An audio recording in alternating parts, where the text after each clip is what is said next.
சிவபெருமானுக்கு அடுத்தவர் அவனுக்கு ஈஸ்வரன், அவனுக்கு தான் ஈஸ்வர பட்டம். அந்த சிவபெருமானோட அத்தியந்த பக்தன் அவன். அவனை மாதிரி சாமகானம் யாராலையும் பாட முடியாது. அவனை ஏன் அந்த பக்தனை சிவபெருமான் காப்பாற்றலை? அது என்ன கதை? அது நமக்கு தெரியலையே. ராமாயணம் முடிய போகிறது. சண்டை முடிஞ்சுடுத்து.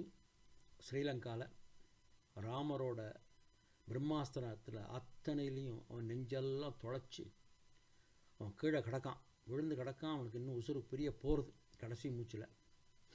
பக்கத்தால் ஹனுமான் நின்றுட்டுருக்கார்.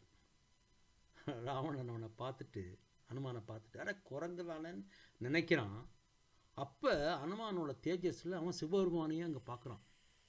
ராவணனுக்கு அதிர்ச்சி ஆயிடுறது. அப்படியே கண்ணை மூடின்ட்டான். ஹனுமானை வந்து சிவபெருமானை பார்க்குறான்.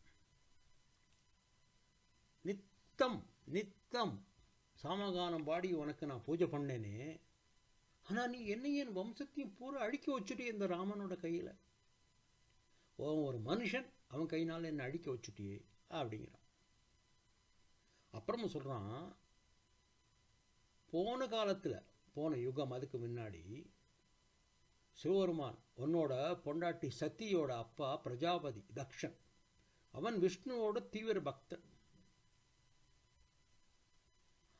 அவனோட அப்பா தக்ஷனோட அப்பா பிரம்மனுக்கு உங்களால் அவமானமாச்சு. அதை நெஞ்சில் வச்சுண்டு, அதை மனசில் வச்சுண்டு அவன் தங்களையும் தங்கள் பொண்டாட்டி சத்தியையும் அவமானம் பண்ணான். யார்? சிவபெருமானையும் சத்தியையும் அவமானம் பண்ணான். இதனால் என்ன பண்ணான்? அன்னை சதி தாயார் வந்து அக்னியில் இறங்கி தன் உசுரை மாச்சுட்டார், செத்து போயிட்டார். அதனால் நீங்கள் என்ன ஆச்சு? சிவபெருமான் நீங்கள் கோபம் கொண்டு வீரபத்ரனோ அவதாரம் பண்ணல், தக்ஷனோட போரில் ஈடுபட்டு அவனை கொன்னுட்டு. தக்ஷன் விஷ்ணுவோட தீவிர பக்தன் இல்லையா, அதனால விஷ்ணு தன் நாராயண சேவை அத்தனையும் தக்ஷனுக்கு அனுப்பிச்சு உங்களோட சண்டை போட்டான். இதெல்லாம் பத்தாதுன்னு அந்த போர் முடிவில் விஷ்ணு தன்னைத்தானே போரில் கொண்டாந்து வச்சுன்னு உங்களோட சண்டை போட்டார். தக்ஷனை தங்களிடந்து காத்து அருளினார். அதுபோல நீங்கள் ஏன் உங்கள் பரம பக்தனான என்னை, ராவணனை ஏன் காக்க வரவில்லைன்னு கேட்குறான்.